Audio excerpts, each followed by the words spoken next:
All right, so as per the video, you just pour some of this stuff in your washer fluid tank with your existing washer fluid. Now my washer fluid is low at the moment, so I got a gallon here that I'm gonna fill. This is just a repurposed coolant container. I did clean this out before I put washer fluid in it. Gonna put a little bit of this, gonna top it off with that, and we should be good to go.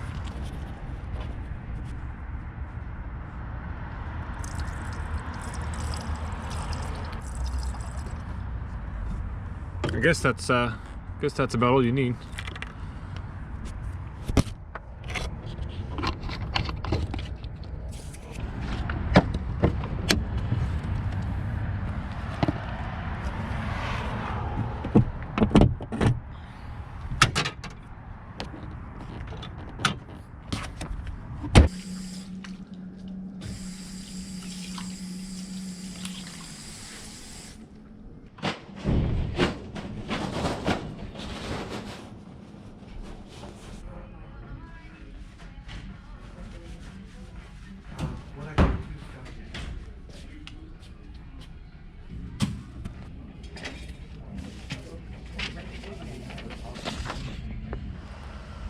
I want to talk about sales interactions with customers and really the right way to do things in a particular situation. Now this goes for auto sales, really any kind of sales, or really any kind of interaction with another human being. You want to show that person or that client that you're there for them, that their time is more valuable than yours, and that you're willing to help them out in any way possible. Nothing can be a better example than what happened last night. So we close 8:30 at night. At 8:20, I had my gym clothes in my hand. I was ready to go in the back, get changed. This way at 8:30, head out, go to the gym, get a good workout in. Well, right as I'm about to do that, two gentlemen walk in the front door. When they walked in, they kind of said, listen, we know you're closing very soon. We just drove up for like an hour away. We accidentally went to one of your other locations. We thought the truck was there. Turns out it's at your location. Can we at least see it real quick and then we'll leave? And, you know, in a lot of cases, after working an 11.5-hour day, you know, you can show a sign of like, you know, of aggravation or just, you know, the wind gets taken out of your sails. Like I'm telling you, when you work an 11.5, 12-hour day and you're ready to go in 10 minutes before someone shows up, it can be a trying time for anybody. It's just a natural reaction. But you got to learn how to hide that. So what I did was said, absolutely, let me get the vehicle, which one you're looking at, I'll pull it up front, we'll show you everything you need to know about it. So I did just that. I sat him down, I found out it was this 2014 Chevy Tahoe. You know, so I brought it up front, showed him the vehicle. I started explaining our process here on how we don't charge extra fees and, you know, how we put the car to a check, and I have repair orders and Carfax and everything that we know about the truck, you'll know about the truck. As they looked at it, they were liking the vehicle. It's fitting their needs of what they need. You know, I told them, I said, listen, let me go get a license plate real quick. We'll go for a ride. And they kind of stopped me and said, no, we don't have to do that. We don't have to do that. And I looked at them and I said, no, sure, let's go. I said, there's no rush. I want to make sure you get the full experience of the vehicle. This way you can better make a decision, whether it be tonight or down the road. You know, and instantly you can see the smile on their face because they obviously know you're giving them the time. You're giving them the time that they need.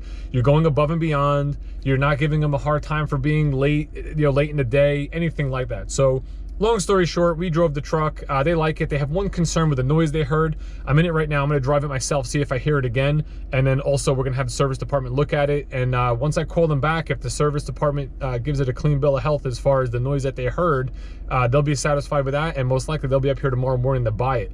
But I think a lot of it has to do with three things. You know, one, the price of the vehicle, because we're very aggressively priced. Two, it fits the need. It's the vehicle that they want. And three, most importantly, the treatment that they got when they were here 10 minutes before we closed, you know, at night.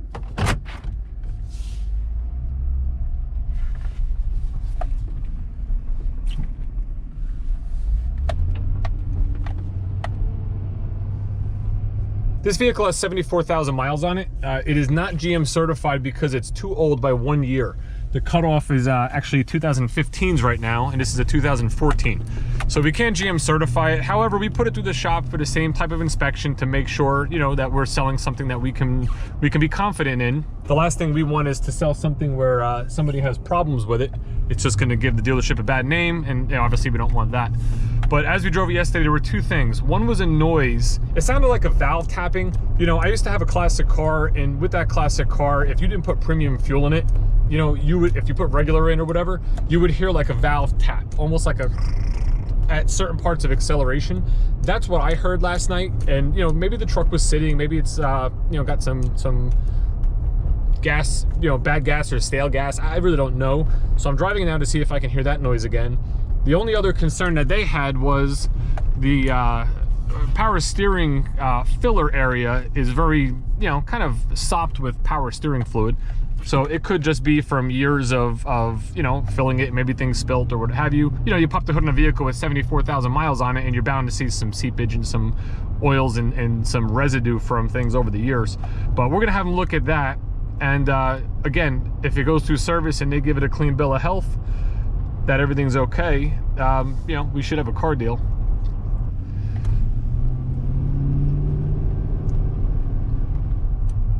Yeah, there's that noise a little bit. You kind of hear it under acceleration when you get to about 3,000, not even, maybe 2,500 RPM. I'm thinking it's just gas. I didn't even hear it then. Let's see.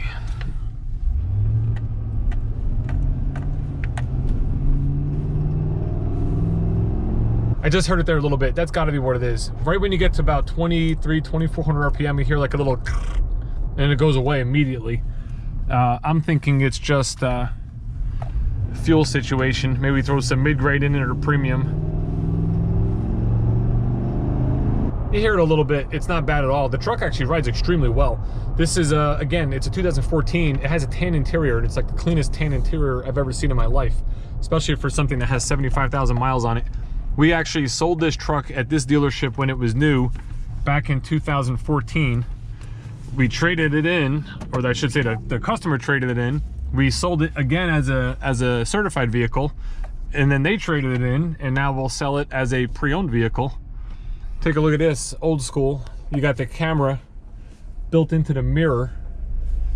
That was our first backup camera that Tahoe's had. I can't even remember when they actually started it, but probably back in, I don't know, maybe like 09, 2010, something like that. This 14 is the last year of this body style before it shifted to the 15 body style. So they made this vehicle like this from 2007 all the way up to 2014. And this one's a little rare. It's an LS, which we don't sell a lot of LSs. But the whole thing with the LS is it's a cloth interior. You have storage in your center armrest. It's like the Silverados have. You have a 40-20-40 bench with another seat belt. So you can actually put a passenger here in the front row, and you have storage underneath the seat as well. So this is actually a 9-passenger vehicle, which is what they need. They just need the ability to move as many people as possible.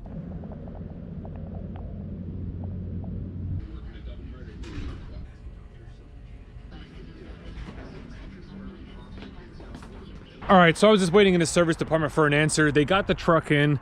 It got a clean bill of health. The power steering, I don't know if it's a pump or it's where you just fill the power steering fluid. Just had a lot of moisture around it and stuff like that. So they cleaned that up. It's not leaking, nothing like that. And the noise that I heard yesterday and even earlier today, I'm thinking it's just because it hasn't really been driven that much. It's just the gas that's in the vehicle. So we're gonna fill it with some premium fuel, and hopefully that little valve tap will stop, because I just drove around again and put some miles on it, and I really didn't hear it at all anymore. So I'm pretty sure that's a non-issue. Hopefully my customer comes in tomorrow to pick it up. I did just leave him a voicemail that the truck got a clean bill of health, and it'll be ready for him. We do not have a deposit in-house, and he knows this because we told him this last night. So if somebody does come in to buy the vehicle, it is available to them. Hopefully nobody does. He says he'll be here tomorrow first thing in the morning at 9 o'clock when we open, and I'll write the deal then as long as he shows. But it actually is a very nice truck. It's a very clean truck, and we will for sure stand behind it if they buy it. All right, ladies and gents, we just got a direct message. I have a customer that leased the car from me in the past. He wants to buy out his lease. He's on his way here now. Should be here in about a half hour. So it looks like we'll get another used car unit by doing a lease buyout. He's actually very over his miles. So if he doesn't buy the car, the mileage penalty is like ridiculous. So he has sort of no choice. I'm gonna do things a little different. Normally I would just end the vlog here. What I'm gonna do is we're gonna pick it up tomorrow morning to see if my customer shows up on that Chevy Tahoe. Saturday morning, a bunch of us get together at the diner. This gentleman is one. I will let him go because his exhaust is gonna sound real good.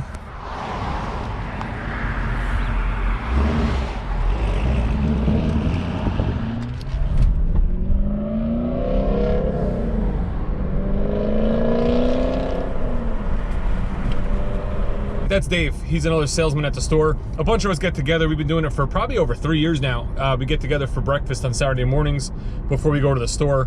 I did find out today that my gentleman that was supposed to come in this morning on that Tahoe, the 2014, actually came in last night and he dealt with Dave.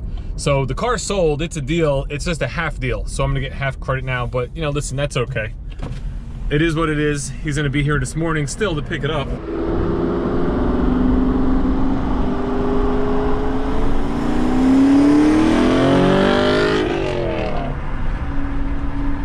Anyway, so Dave will help that customer out and get them on the road in that Tahoe while I help out another customer who I sold yesterday. So yesterday I did a lease return. My gentleman showed up. We got everything paperwork for that. He's gonna complete that on Tuesday. And I also, I gotta get over here. I also, I wonder if I can do this. Don't try this at home. All right, we're good. I also, I can't think. I'm concentrating on driving. What was I gonna say? It's early in the morning. I sold a Traverse. So we did the lease return, and I also took a customer who came in and she's buying a Traverse, which we're gonna deliver 10:30 this morning. And then we'll have all day to see what else we can do.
You're gonna leave it in here? Yeah, I'm gonna bring it right inside.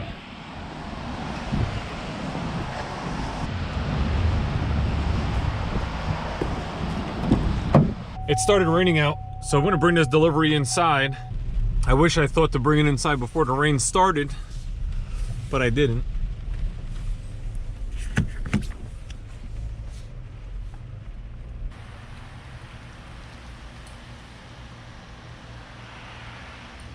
I can't let her see it like this. We're gonna get it dried up. This way it's perfect for her when she gets here.